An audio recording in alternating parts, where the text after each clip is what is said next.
Good afternoon, Alexandria Democrats. It's Clarence Tong here. Happy Labor Day, and thank you for joining us here virtually for our ADC Labor Day celebration.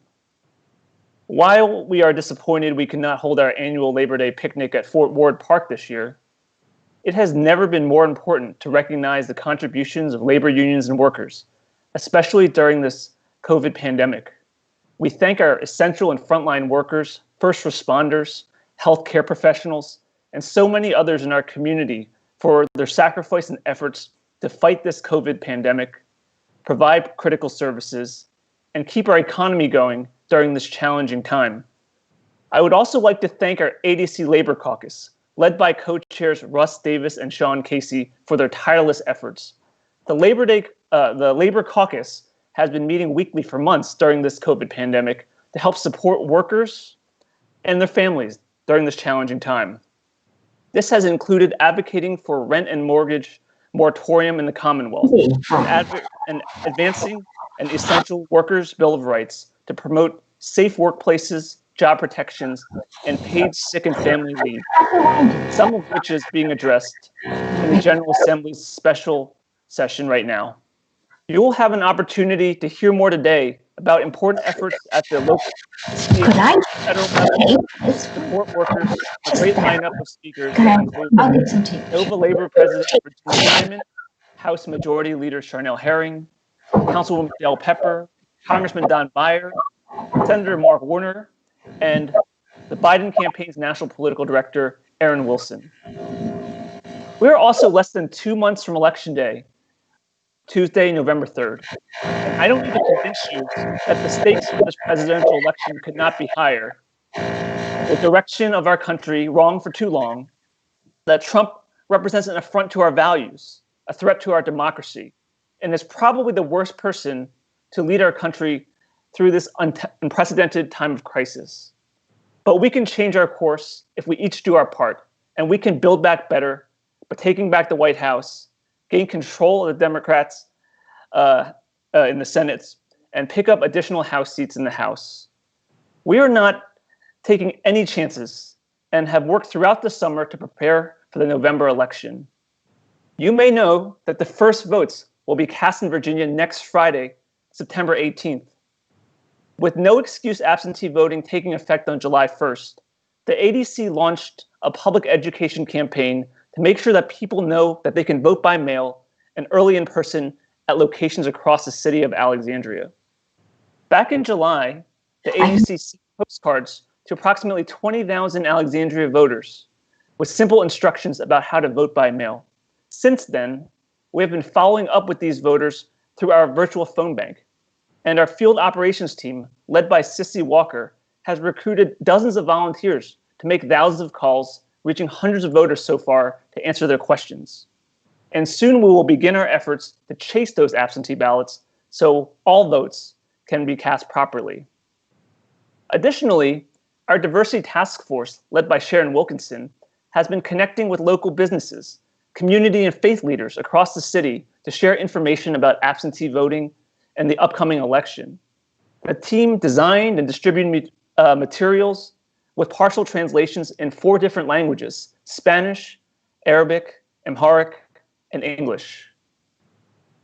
And last week, our technology team, led by Ricardo Alfaro, launched a new one-stop voting and election resource called alexandriavotes.com. You can visit this website to find easy instructions about voting by mail, returning your ballots, and you'll find the dates, times, and places for the early voting locations across the city. The ADC's Democrats to Go team has also been working very hard to support Virginia Democrats running in competitive races in the November election, including Congresswoman Abigail Spanberger, Congresswoman Elaine Luria, and Dr. Cameron Webb. Dems to Go has also held several grassroots fundraisers, dining for delegate fundraisers, which includes one for Dr. Webb, and they will be starting Tuesday nights of action on September 8th, which is tomorrow night. So to find out more, please visit Democrats.org. Yep, I'll be there. Great. Thanks so much. Fundraising during a pandemic has been quite a challenge. but the ADC has been continuing to raise funds to support our 2020 campaign work, which has included printing signs, purchasing stamps and postcards, and sending out our annual sample ballot mailer to the largest universe of Alexandria voters in our history. Today's event is free, but if you're feeling generous, we would welcome any financial contribution. And speaking of campaign signs, we have now set up a virtual store. For a small contribution, you can receive your signs through contactless delivery by our dedicated ADC volunteer team. And finally, before we get started with our Labor Day program, I wanted to wish our treasurer, Liz Campbell, a happy birthday.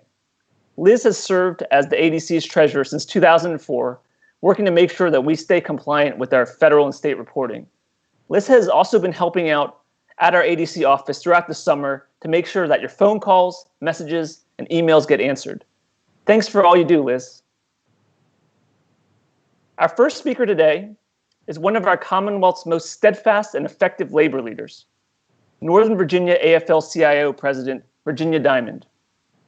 Jenny has been a champion of the ADC's Labor Caucus, helping us expand and build relationships with labor organizations across the region, and has been an invaluable resource for labor and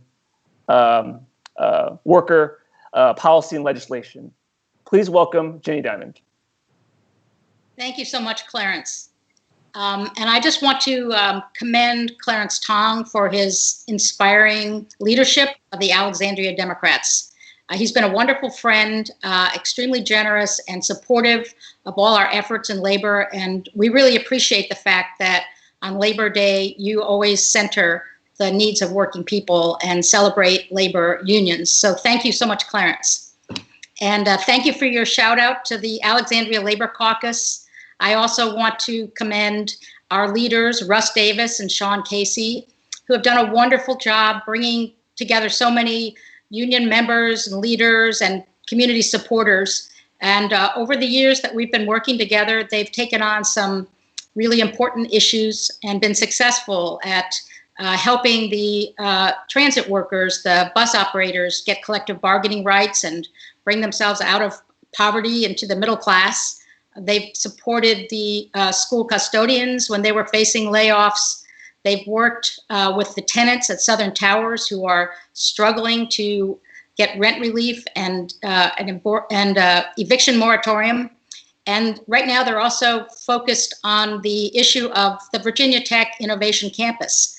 We're so thrilled that the campus is coming, that it's going to bring opportunities for people to become software engineers and computer scientists. But there will also be many workers associated with this campus who are not getting their PhDs, but who are custodians, food service workers, and construction workers. And those people also deserve to have dignity at work. They also deserve to have union rights. And I know that we will have the support of the whole community in making sure that the Virginia Tech innovation operation benefits all people in Alexandria. We wouldn't have been able to accomplish any of these things without the incredible support of the elected leaders that you all have elected here in Alexandria. You have an amazing city council. You have wonderful elected officials in the General Assembly. And of course, we have our wonderful, fantastic Congressman Don Beyer, who we're so lucky to have. These are all gifted and compassionate leaders, and they share the vision of labor, that there cannot be economic justice without racial justice, and there cannot be racial justice without economic justice. On this Labor Day, our community and our nation are in grave crisis.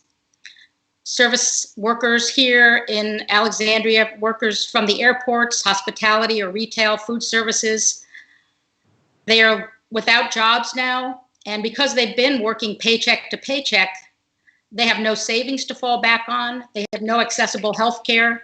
They have no way to feed their families other than the line up at food banks. And they are terrified that they're going to be evicted and lose their homes. These include the leaders of the tenant organizers at Southern Towers.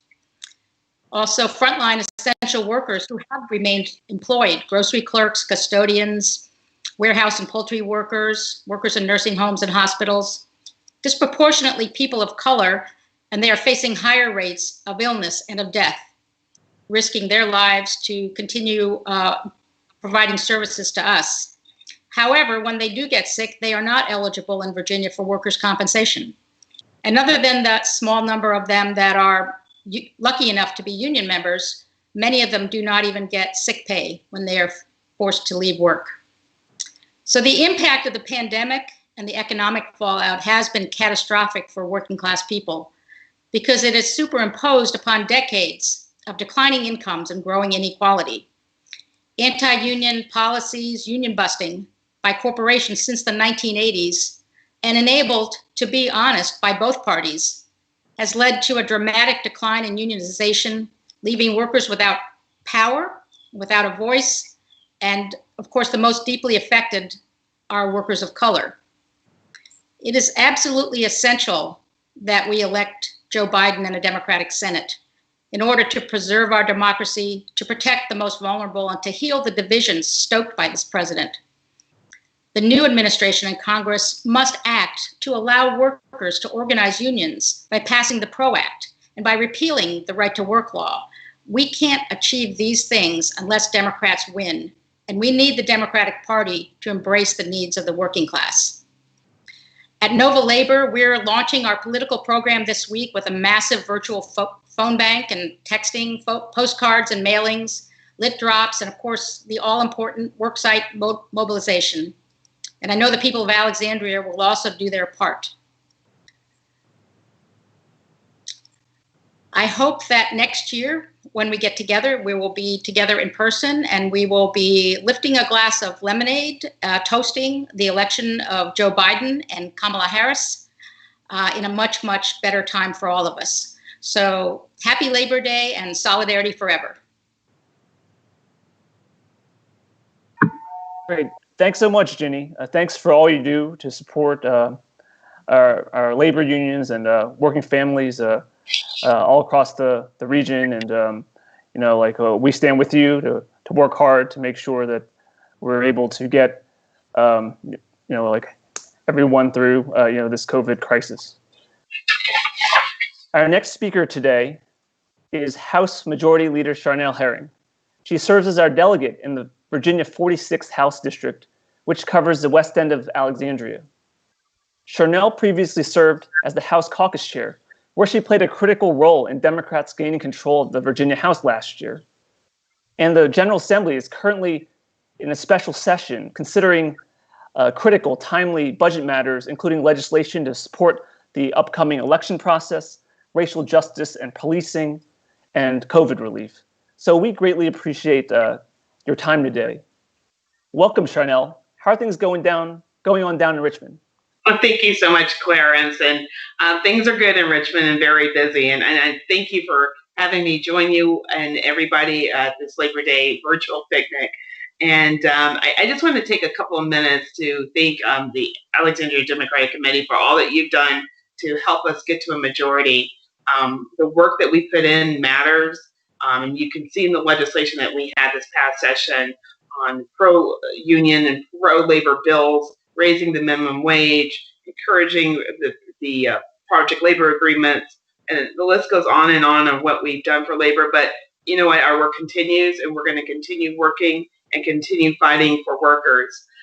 Just actually last week, we did pass legislation to protect our voters, to make sure that they can get their ballots through the mail, prepaid postage return mail, so when they mail in their ballots, and also have drop boxes, which is very important during this pandemic. And of course, one of my passions is criminal justice reform, and we have a nice package in the House regarding reform. And one of the things I'm so passionate about is expungement. And why is that important to me? It's because it removes the stigma that's associated with a mistake from the past. Virginia, we have one of the most restrictive laws when it comes to expungement. If you're convicted, basically you're not able to get your record expunged. My bill was part of a crime commission study, and I chair the crime commission, so I was happy to usher through this legislation, which will allow for certain crimes after a period of 8 years, someone can get their record expunged. That's so important when it comes to employment. It's so important when someone's trying to put their food on the family table, have a roof over their family's head, not to have that stigma there and that fear that they can't get employment, and it just means so much to so many people in the Commonwealth of Virginia, to be able to apply for a job and not have to worry about a prior conviction, especially when they turn their lives around. So we are looking at a whole lot of reforms with police reform as well, from civilian review boards, banning chokeholds, banning no-knock warrants, in an effort to make our community safer, and also to instill a sense of community and improve relations between the police and our community. So I want to thank ADC and thank also Jenny Diamond for all that she's done for labor. Her work has been, she has not relented, and I'm proud to work with her, and we've just made some great gains, and I'm looking forward to the work ahead. So thank you so much for everything. Great. Thank you, Charniele, and please keep up the good work down in Richmond. I know these are really important areas that we have to get right, and we look forward to working with you and amplifying your good work. Next, we have Councilwoman Del Pepper introducing our next guest speaker, Congressman Don Beyer. Del is the unofficial dean of the Alexandria City Council and has served on council since 1985, including 3 times as our vice mayor. In the years I've known Del, she has been a tireless advocate and literally everywhere, at every community event and meeting. And she has been a longtime champion of our environment and open space, as well as our seniors and youth in the city. And because of those contributions, Del, we are awarding you today the ADC's 2020 Distinguished Service Award. Oh, thank you. Can you see it? Caught me off guard. It reads, Del, the Alexandria Democratic Committee Distinguished Service Award is presented to Rodella Del Pepper for your steadfast dedication and service to the ADC, the community, and the city of Alexandria. Congratulations, Del, and thanks for everything you do. So much. And thank the committee that chose me. I appreciate it. I'll put it in a good spot. And because I know you're just across the street from me, I'm going to hand this to you right when this program's over today. Okay. Thank you. Del, do you want to introduce this guest speaker? I'm here to introduce Don Beyer, but I want you to know he hardly needs an introduction. He is our own hometown resident. I like to claim that we live on the same block, even though he lives in Old Town and I live in the West End. The block has the same name. It's a long block. So between our residences is about 40 blocks in between, but it's still the same street. So I like to pretend that it counts.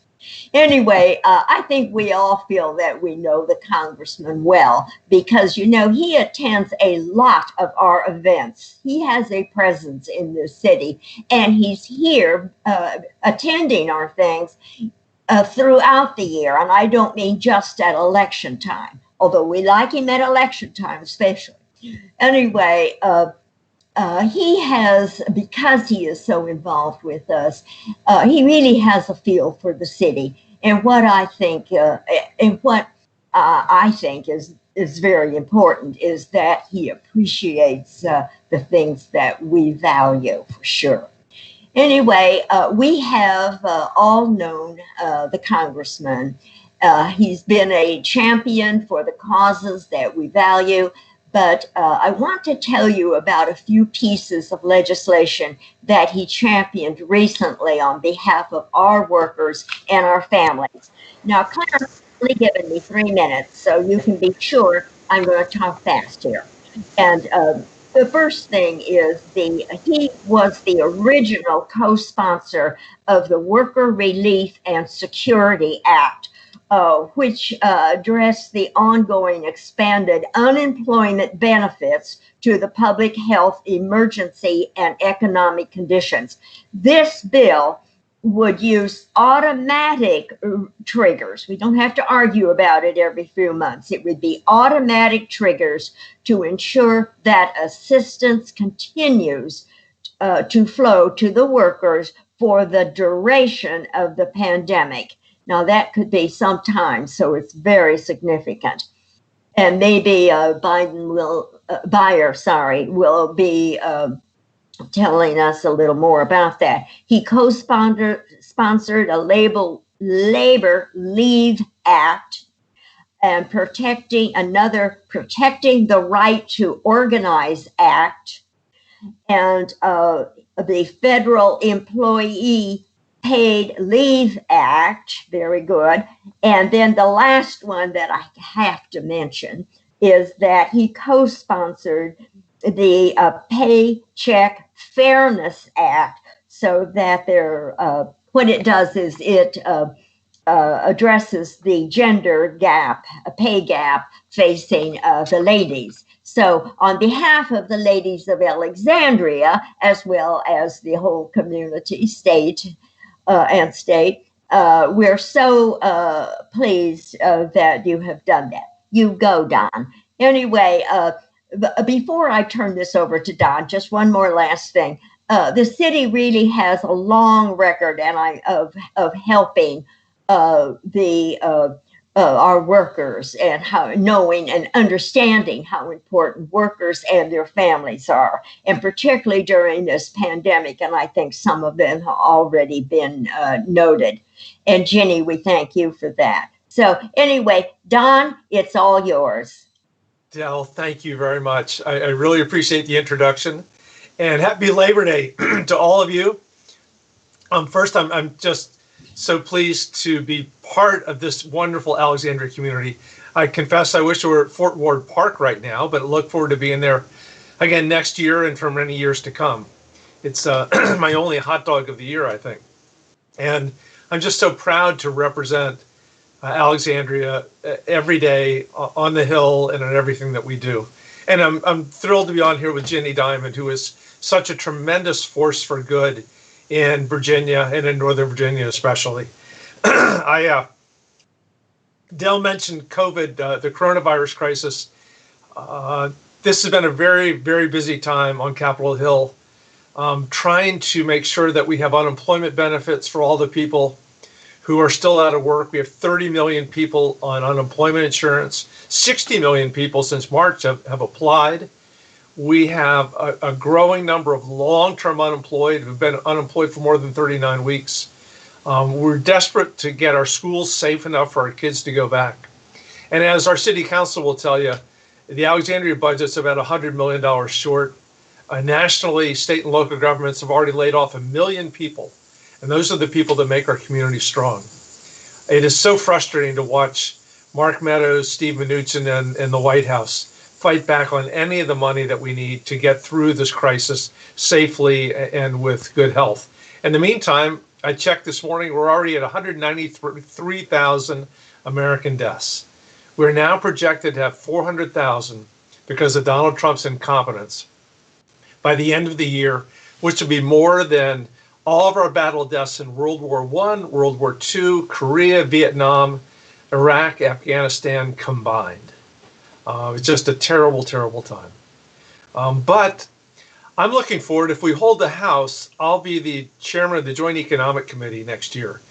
And the thing that we're most going to focus on, our theme for the many years to come, will be trying to rebuild the American dream. Because no time in our history has there been as small social mobility or economic mobility as we have right now. We have a situation where the rich get richer and the poor get poorer. And our income inequality is like Banana Republic. Our wealth inequality is just 10 to 1 between a white family and a black family in America. So overcoming these, not just inequalities, but these deep inequities, deep unfairness in our economic structure is going to be my priority. And in Virginia, we can start by repealing the right to work law. And I'm so thrilled that it's even part of the conversation right now. And getting our minimum wage up to $15 and ultimately up to $20. As so many people far more articulate than I have said, it's immoral to work full-time, 40 hours a week, year-round, and not even be able to afford a one-bedroom apartment anywhere in Northern Virginia. So at $7.25 an hour. Quick update on the House. We have to worry about Elaine and Abigail. If you have a chance to send them money or make phone calls for them or even go do door hangers, please do. They're two tremendous members of the House, but they're both in tough races just because they're pretty tough seats. And then we have this remarkable chance to pick up the 5th District seat with Dr. Cameron Webb, who's the least tied right now and has been out raising Jerry Falwell Jr.'s right-hand man, Bob Good, for some time. But nationally, we have 34 House seats we can pick up. We've been doing our best to max out to every one of them, help them any way we can. And then there's the 9 Senate seats we need to pick up. We no longer need Mitch McConnell stopping every piece of good legislation we pass. And I checked 538.com this morning, and there's out of 100 electoral college scenarios, Joe Biden, Kamala Harris win in 79 of them. But Virginia is solidly blue in this, so we have to make sure that we come through with as many votes as we possibly can. But let me shift gears, because in 1985, that was a really big year 35 years ago. That was the year New Coke came out. That was the year Michael Jordan was the NBA Rookie of the Year.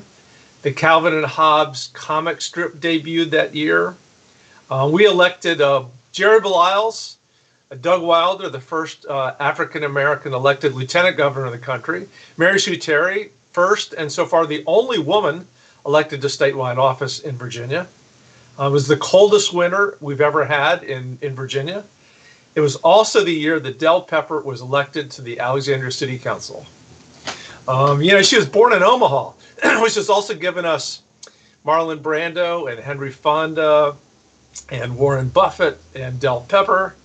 She went to Grinnell College in Iowa and did graduate work at the University of Wisconsin. She worked as a social worker in Chicago. It's sort of like the community thing that Barack Obama did. And she's been on that city council now for 35 years. Been vice mayor a bunch of times. She's been on the board of the YMCA in Alexandria, Senior Services, the Optimist Club, the Commission on Aging. She gets more credit than anyone for shutting down the Morant Power Plant. She invented Post-it notes. She came up with the slogan, "Yes, we can." She's Justin Wilson's grandmother. There's so much about Del that has changed our lives.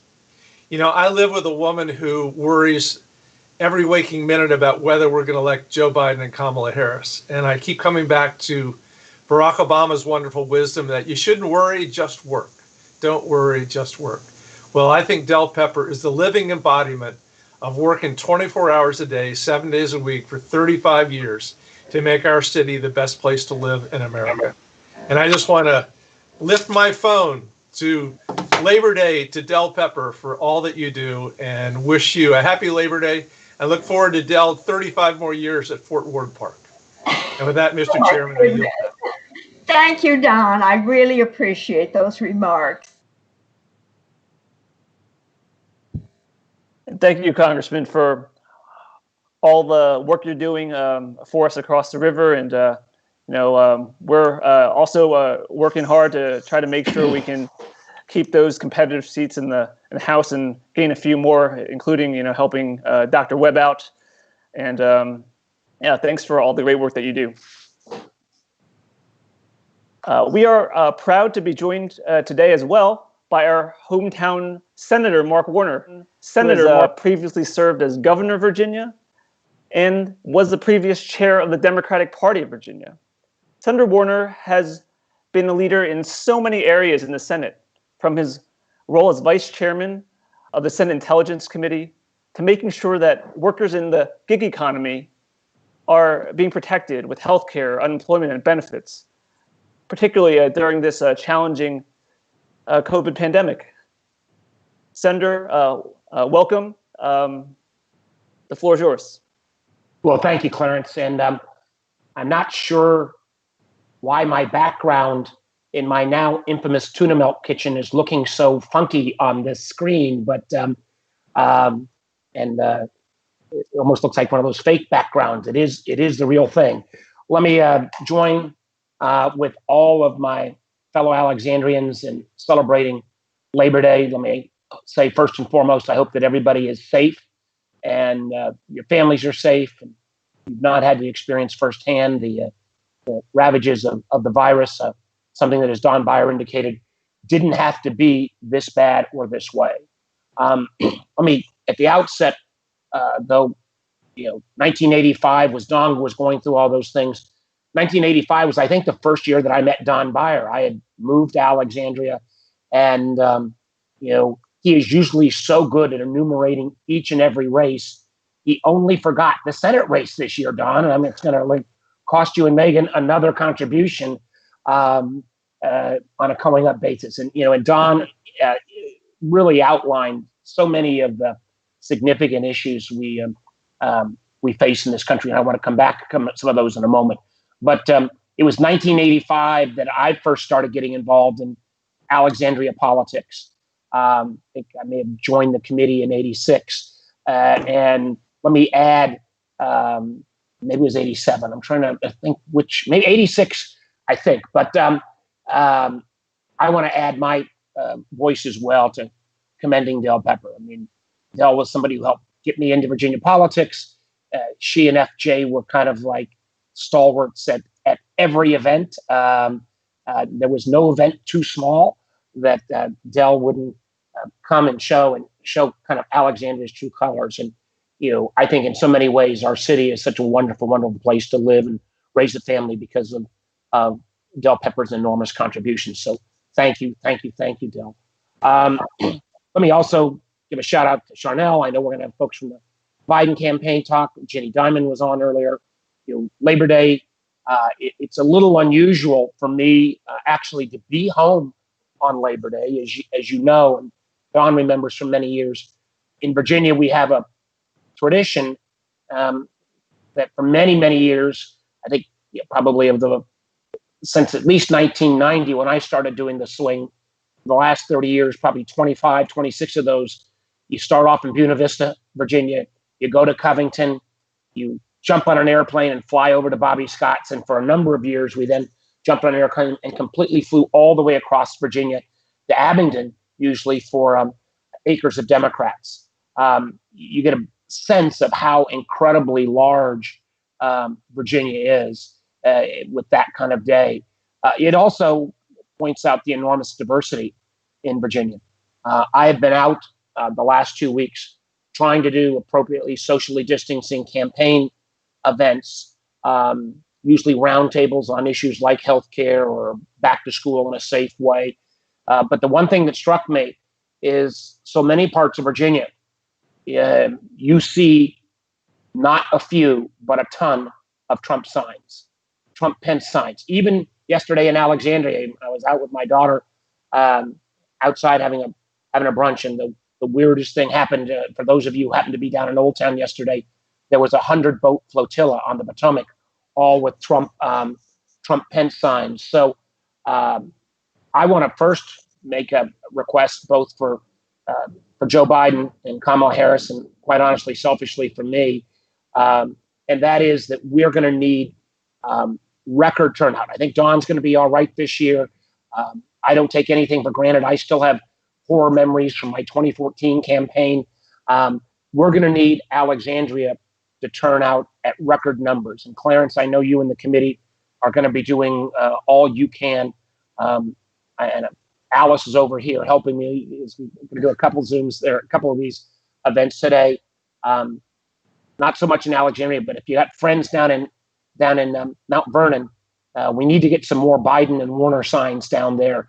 I actually saw more Dan Gade signs than I did Biden or Warner combined. So I did a bike ride this morning. It was not a great way to start my Labor Day morning, as opposed to running into Buena Vista Parade and seeing some of our opponents' signs. So, please, please, please, we know Alexandria is going to be blue, but do not presume for a moment that the rest of the state's going to be that way. And for my effort and for Joe's effort, we really need to turn out in record numbers. And as Don indicated, we have great candidates in the 5th and the 1st.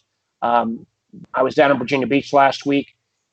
Again, at least on the sign wars, kind of a balance between former Congressman Scott Taylor, who would not hold a candle. He was the guy who was going to run against me and dropped out so he could run against Elaine Luria, but he did hold the seat. And, that will be a tough seat. So if you can, not only get out and work in Northern Virginia and Alexandria, but if you've got a spare time, a weekend, or willing to help virtually in some of our downstate races, that would be really, really critically important. And we've got a great coordinated campaign that is working on all of that. Let me also echo what Don and others have said. Labor Day celebrates American labor. It celebrates the fact that we need to redouble our commitment for workers' right to organize, for workers' right to be represented by labor unions, for the ability to raise the minimum wage, and a whole host of other basic worker protections that have been exposed during the pandemic. The fact that we're 6 months in, I was on the line with a nursing home owner late last week, and they are still desperately trying to buy PPE. The fact that they were buying it off the black market in China 6 months in, and think about that from a historic standpoint. 6 months after Pearl Harbor, the United States was basically the military supply entity, not only for America, but for the whole world. 6 months after the virus has struck our shores under Donald Trump's leadership, we still can't mass produce masks, gloves. We should be making them here, and if we're not making them here, we should be buying them in bulk and using the purchasing power of the government. And we are still literally millions of tests behind other first world nations. It's an embarrassment, and history will reflect badly upon how bad this president did. And that's one of the reasons why he's spending every waking effort trying to distract, move the attention away, and we can't let that happen. Number one. And one of the things I'm so concerned about is that if we see the same kind of mistakes that have been made in PPE and in testing roll out on vaccinations, then we've got enormous challenges. We also know in the last 57 days, we go into this election. I want to thank Charniele. I see her on the screen up here above for what the legislature did to make sure that voting was made easier in Virginia this year. Thank you, Charniele, to make sure that we can have not only the no absentee mail-in voting, but we will have, starting September 18th, 45 days of in-person voting. So if you don't want to do mail-in voting, particularly under a Trump postal system that has been politically manipulated, there's going to be 45 days we can do it in person in Alexandria. We'll have lock boxes. If you do choose to do it by mail-in, you'll get a stamped envelope with your ballot in, so it can be quickly filled out and turned back in. We've got and I really do appreciate all the Charniele and the legislature stuff. But I also have to tell you that we have to be on guard for these last 58 days of foreign interference. Don indicated on the Joint Economic Committee, and I really look forward to working with Chairman Beyer on a lot of issues around the gig economy, about portable benefits, about trying to make sure that we really rethink how we even think about investing in human capital in a totally different way. I'll have the opportunity, if we take back a couple seats in the Senate, to be the Intelligence Committee chair. And the one thing I can warn you these last 57 days is that the Russians are back. Kamala Harris spoke to this yesterday. It is insane to me that protecting our elections from foreign interference has somehow become a quasi-partisan issue. It should not be. Think about it for a minute. Under Mitch McConnell, we couldn't even bring a bill to the floor that would say, if a presidential campaign finds a foreign government interfering or offering them dirt on an opponent, the proper response is to tell the FBI and not say thank you. We couldn't get that voted through in Mitch McConnell's Senate. So we are not as protected as we should be in these next 57 days. I'm working to try to make sure we force the Director of National Intelligence to continue to provide in-person briefings to the Senate Intelligence Committee. I think we'll have more to say about that this week.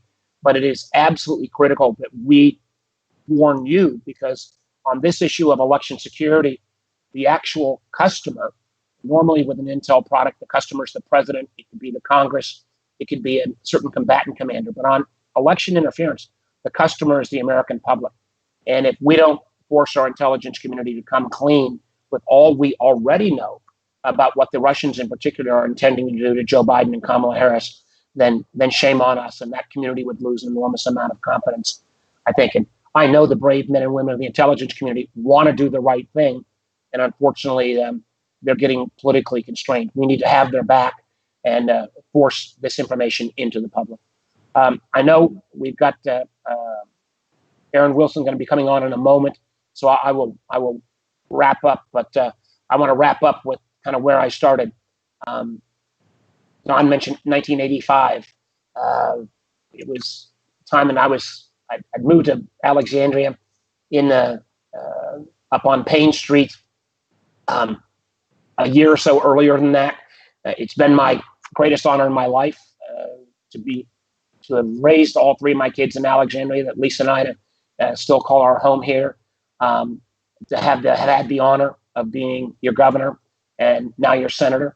I'd like to have the opportunity to continue that work. I feel like I've gotten much better at this job. It took me a little while maybe, but I feel in terms of production, whether it's the Russia Report, whether it's the Great American Outdoors Act that I shepherded through 3 years of work to record investments in our national parks, whether it's the work I'll do with Don Beyer on how we really make sure the social safety net and that we've got an economy that truly works for everyone on a going forward basis. A lot to do as we recover from the just absolute awful 4 years of Donald Trump. But to make sure we have that recovery, we've got to make sure we keep Virginia blue. And I just would encourage anyone, if you're going to go out and take a drive and you don't believe me, ride down 29 between Charlottesville and Danville, and it will get you jazzed up that we've got still a lot of work to do in these last 57, 58 days. So, Clarence, for all you've done as party chair, thank you so much. For all the folks who are on the line who support the Alexandria Democrats, thank you so very much. Let's go out there and kick some butt. Let's get some more signs up around Alexandria for both Biden, Warner, and our whole team, and Don Beyer. And let's make sure that we bring home with record numbers a great president in Joe Biden. Thank you, Clarence. Great. Thank you, Senator, for joining us today and for all of the work that you're doing. And I completely agree with you. We need record turnout this year, and that's what we're trying to make sure we do. Probably no surprise to you that Alexandrians love to vote. We have a very large number of absentee votes requests in already, and we have to make sure they all go back. And that's why getting the drop boxes is really important. We are leaving Clarence. Yep. Clarence, can I interrupt for 1 minute? Sure. Please ignore the image of that strange woman who just entered my screen sign. If that looked unusually like your wife, she's just here, kind of being my technical assistant on this. So she's here getting out signs. Good. I'm glad she's doing some work. Thank you, Senator. Our final speaker today is Erin Wilson, who currently serves as the National Political Director of the 2020 Biden-Harris campaign. I'm thrilled that Erin was able to join us in Alexandria today, not only because she offers such an interesting vantage point for this year's election, but like me, is also a native Philadelphian and a college classmate. It's always wonderful to see a friend succeed, coming a long way from the Penn Dems and Rock the Vote. Erin was a early supporter and staffer on Joe Biden's presidential primary campaign, and she previously worked for Senator Bob Casey on the Hillary campaign and the Democratic National Committee. Erin, thank you so much for joining us today. How are things going with less than 2 months to go? What should we know? Oh my gosh. Well, Clarence, one, thank you for that kind introduction. And it's so great to have so many friends all across the country working together as we look towards this November. I'm so excited to join Virginia, Senator Warner, Congressman Beyer. Thank you so much for your support. And Senator, I want you to know that we want you to be the Intelligence Committee co-chair, right, sir? So that we are working to get you those seats in the Senate to stand alongside you. We are 57, 58 days out, depending on how you do the math, but we are feeling really good. And I'm super excited to be talking to Virginia because like you guys are leading the way. You know, we were so excited about such great work that happened in Virginia in 2019. You know, we're looking for these like bastions of hope. And, you know, you guys had some wins in 2019 that we've never seen before, sending Eileen Fillercorn to be the first woman speaker in 400 years. I mean, how amazing is that? So we are super excited for the work that you guys have been doing. Maybe not that long, but making history nonetheless in Virginia. So we're really excited and thrilled about all of the wonderful work within Virginia and having such strong partners at every iteration. You guys are making history. And we were thrilled to have the vice president stand alongside you in at GOTV efforts in November of last year.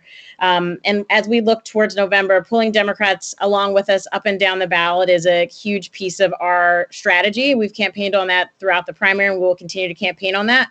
We want to ensure that when we go to, should we have the opportunity to have a Biden administration, that we have partners in Congress at the House and Senate level, and also general assemblies that will fight to uphold the reforms that we hope to have in place. And we don't need to worry about Republican obstructionists at the state level rolling back any of those reforms that we hope and aspire to move towards. Labor on the occasion of Labor Day. I know the vice president is standing side by side with our friends in organized labor in Pennsylvania. Senator Harris is doing so in Wisconsin. Our message to our working families is that we are here. We stand alongside you. The vice president often says that a job is about more than a paycheck. It's about dignity. It's about respect. And our overall objectives as we advocate for working families is that we are ensuring that they are afforded the dignity, respect, benefits, and well as the lift and acknowledgement of their service that they so rightfully deserve. And that has been a key part of our messaging and will continue to be moving forward. But we've got a lot of work to do. We've got a really strong team in place on the ground in Virginia. I'm really proud to have Chris Bowling as our state director, who came to us from the Virginia Democratic Party, among many other spaces. And we're just working really hard, grinding out. I know the senator spoke about yard signs, and I think yard signs are, we want to make sure that if folks want yard signs, that they have yard signs.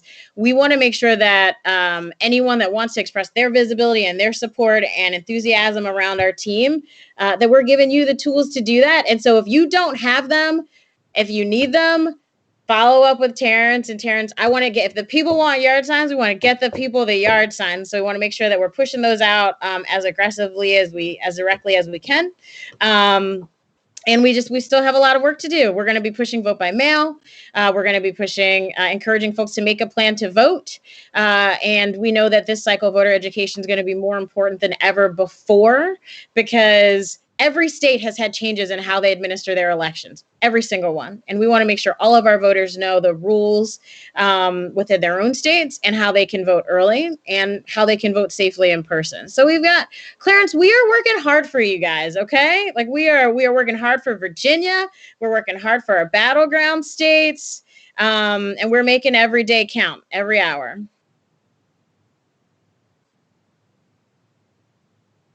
I believe it. I believe it. I mean, this is a very unprecedented campaign. So how do you think, like in a virtual setting, we're able to best connect with the voters? Like, what are the things that we really should be doing?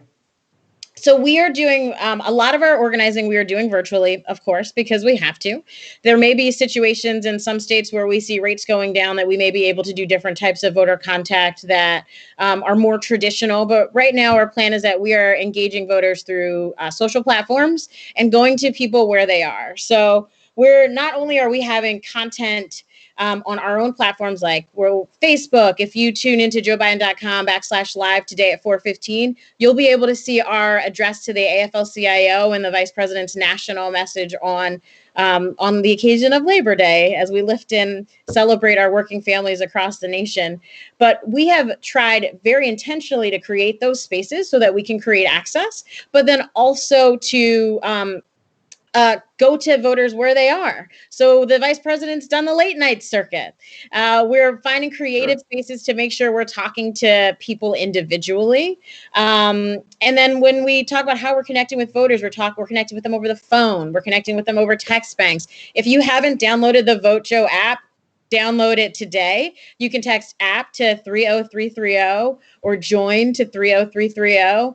And there are all sorts of new digital tools that we are using to connect with voters safely and effectively and to share our message. And we found that it's we've been really thrilled with the connections and how we've been able to lift that through our organizing programs.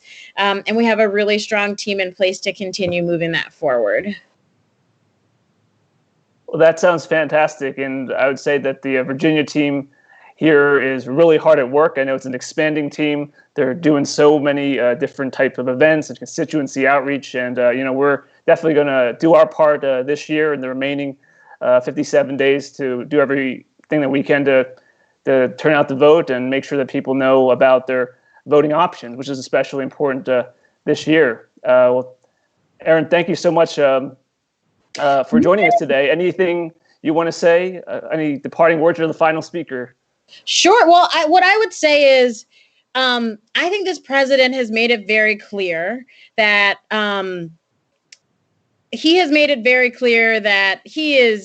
that America would be better off in 4 years under a Trump administration, and that America is safer today and will be safer over the next 4 years in a Trump administration. And the message that we are driving is that this is Trump's America that we are living in now. And that's the message that I want each of you to reiterate in your communities. This is Trump's America. And Donald Trump inherited a growing economy that has since turned into a recession. Donald Trump has failed to act quickly within a global pandemic, resulting in the worst response rates across the globe. And Donald Trump has failed to unite the country in one of the the largest moments of civil unrest that we have seen in modern history. And the words of a president matter. And the question is not, do you personally feel safe in terms of, your physical safety, but do you feel safer with your health? Do you feel safer with your economic security? Do you feel safer in the pursuit of justice, that justice is being implemented fairly? Do you feel safe in any of those ways? Because I don't. And I think you'd be hard pressed to find some that would. And so to this question of, to this suggestion that those would be safer in, 4 years of a Trump's America, this is Trump's America that we are living in now. And we need to make sure that people understand that. And that when we think about what's at stake this cycle, that's a huge piece of it. And so that's going to be our message. And we are fighting for the soul of the nation. We have been very clear about that. That is, I take that very personally as a woman, as a person of color, and as a person that cares about future generations, which I know all of us do. We need to decide what type of country we are and who we want to be. And that is what this election is coming down to. And so I would ask that as you have conversations with your friends, your family, your coworkers, your community, that those are some of the questions that we are asking each other, like, who do we want to be? How do we want to be seen? And those are just some of the big pieces that I want to make sure, we're thinking through, because, there's a lot at stake as we look towards the next 8 weeks. That's for sure. Well, Erin, thank you for sharing those powerful remarks and message, and please keep up the good work, and we're going to make sure to do our part here to make sure turn out to vote in Alexandria and help out in those really competitive swing areas, and of course make sure that Senator Warner wins with the biggest margin he's ever won by this year. Thank you, Senator Warner, for joining us, Congressman Beyer, Ginny, Dell, and Charniele. I think we were really able to, talk about, the really important issues to workers today, and we're going to be working hard at that.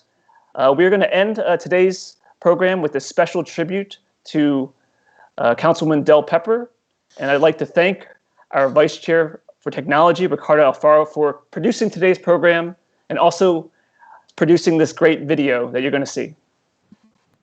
Happy Labor Day, everyone. I'm State Senator Adam Eben, and I wanted to especially wish Councilwoman Pepper a happy Labor Day and a happy Del Pepper Recognition Day. You know, it was 1990 when I joined the Alexandria Democratic Committee, and at that time, one of the first people I met was Del Pepper with her friendly smile and enthusiastic introduction, and she'd already been a member of the council for 5 years back then, making the city a better place to be. And I just want to thank Del and join the recognition for all you've done in continuing to make Alexandria a thriving, beautiful community that gets better every day. Thanks, Del. Hi, it's Allison Silverberg.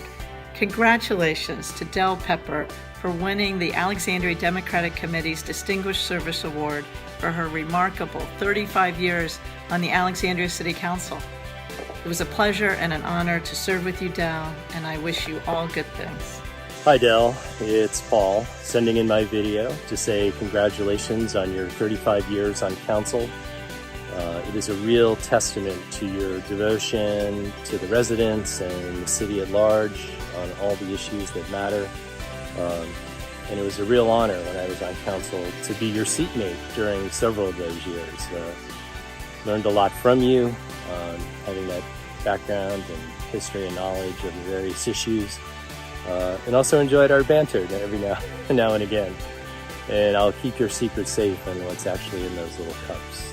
So, anyway, take care, Del. And again, congratulations on your 35 years.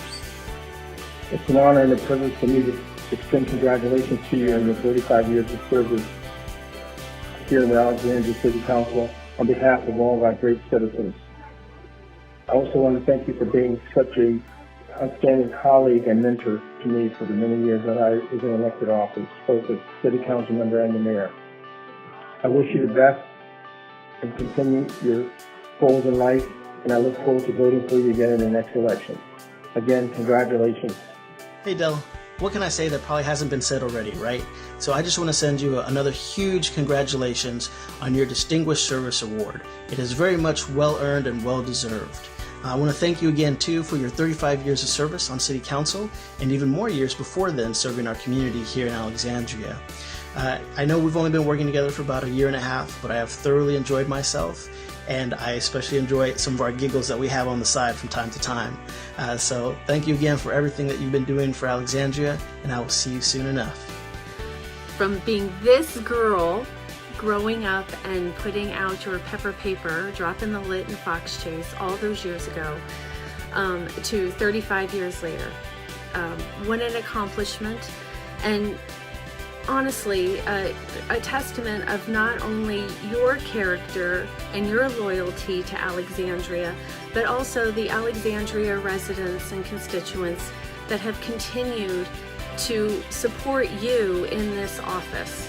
That says quite a lot of good you have done for our city, and I know you will continue to.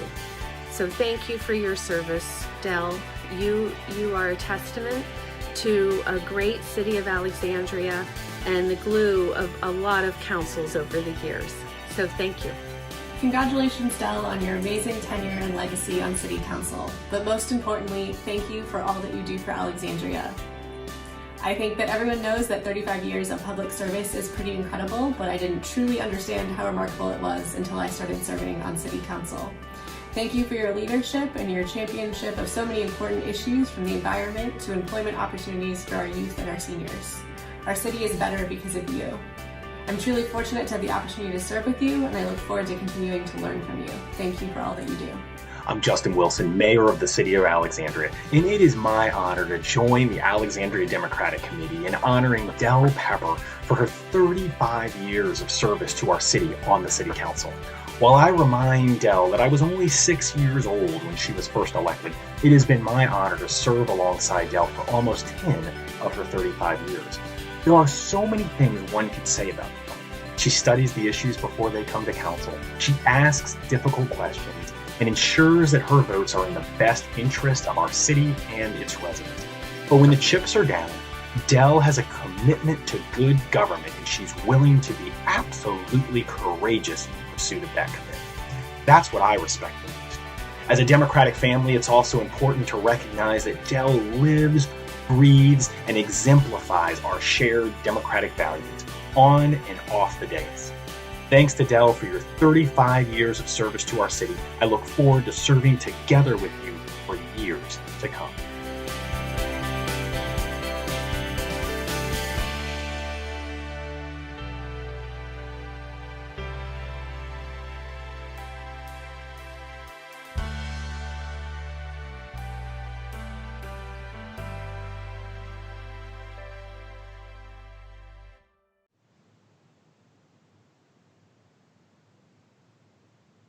Clarence, Del Pepper here.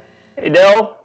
I just want to thank everybody for those very, very kind remarks. I really appreciate it.